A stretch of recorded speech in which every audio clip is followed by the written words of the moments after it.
When considering how to start this podcast, I was thinking about how weird it would be to start a conversation without saying hello first, and instead just jumping into the conversation that you were meaning to have with them. As a little social experiment, I might do that just after isolation is finished. Instead of saying hello and catching up for lost time, just go straight into the conversation that I was meaning to have. Maybe try walking up to them and saying, "What do you want to do today?" I'll let you know how that goes in another episode. Anyway, hello. Today's topic follows on nicely from our previous walking habit topic and discusses people's annoying habits when commuting on the train or tube. I don't think there's a single thing that boils the blood of London people more than people being annoying on the tube or train. The strangest part about this annoyance is I don't believe that we are born with it. It seems that moving to London and being around London people and how concentrated they are makes even the happiest individuals eventually have a growing anger deep inside of them towards anyone that's commuting in a bad way. I reckon you could even get an aging Mother Teresa herself show bad form on a train and she would still get the angry scowls of the passers-by in London. Like, what the actual fuck do you think you're doing, Mother Teresa? I know that you've had a good run up until now and everyone says that you're all great, but you're blocking the hallway, you idiot. Of course, we wouldn't actually say this, we would just think it and internalise it. And when that got too much, we would let out a little tut or sigh. The tut or sigh from a British person is basically the equivalent of a kettle reaching absolute boiling point. All of that angry, trapped energy inside that person. Anyway, I digress. Before we go full steam ahead, let's start with a fun fact about trains and tubes. The London Tube was built all the way back in the 1860s. However, the map of the tube was only made in 1908. Map designer Harry Beck was paid only £10.50 for this. He went on to make updates to the maps over 25 years before having a fallout with the Transport of London. I can only imagine what kind of falling out a map designer would have with the Map Designing Commission. But little Harry pissed them off so much that they removed his name as the creator of the London Tube map. But eventually, like a little married couple, settled their differences and his name was restored as the creator of the London Tube map. I like to think his nickname was Harry Plotter. Anyway, that's enough about Harry. The first annoyance I'd like to talk about on a train or tube are people who do not let people off the train or tube before stepping onto it. You gain no significant advantage for doing that. That is, unless your goal for the day is to be an absolute prick.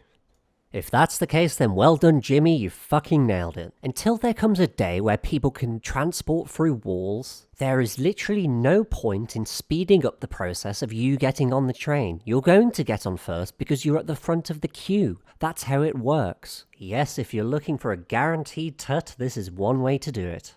This second item pisses me off more than any others on the list. It's when people get on the train and don't feel the need to go into the middle of the train and instead block the ends of the train.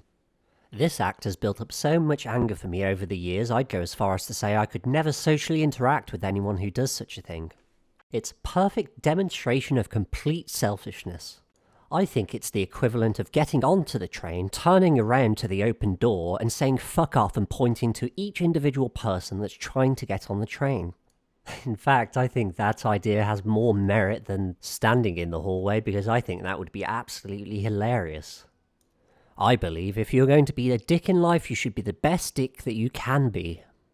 Yes, if you're going to do it, really own it, to the point where people are looking at you being a dick and they can do nothing but admire how big of a dick you are. Well, I was going to be angry at Jimmy, but I had nothing to do but tip my hat to him. He did a phenomenal job there. Jimmy the Dick Artist, they'll call him. This one isn't on many people's list, but it's so deeply entrenched in my Birmingham heart that I thought I had to bring it up. Why are trains so socially uptight and awkward? I think you could get a gang of orange-painted midgets run onto the train and perform a scene from Charlie and the Chocolate Factory, and you still would not raise the heads of more than 2 or 3 Londoners on a train. What would it take to get us to the point where we can be socially normal on a train, smile to each other, say good morning?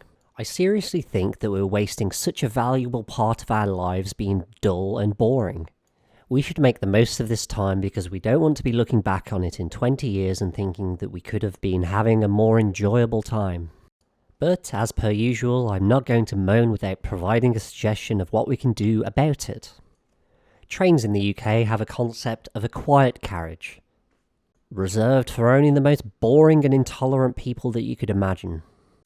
I think that we should reserve 2 carriages per train to people who don't mind social situations. That way we can keep things as is, but for the people that want to enjoy life a bit more, they can step on to the social carriage. The social carriage requires you to say good morning at least once in order to be able to enter. Not only this, but both the social and normal carriages will now include a train referee. The train referee is responsible for ensuring 2 things. 1. None of the train dickish moves that current people do should be allowed. If they do so, they get a yellow and a red card. The yellow and red card will be remembered for the next time that you scan in to step onto a train or tube. Once you get a red card, you will either be banned from travelling for 1 week or you will have to pay a dickhead fine. On the other side of this, if you are a good human being, you get points. Think of it like an Uber rating, only for the general public. Yes, I can imagine people's Tinder profiles swarmed with people rating. Yes, I could imagine people's Instagram and Tinder profile being swarmed with a train rating. What better way to promote how good of a human being you are than by the reviews of people travelling with you on the train in the morning? So let me know what you think. Do you like the idea of a train referee? Do you think people are too miserable on the tube? Let me know in the comments below.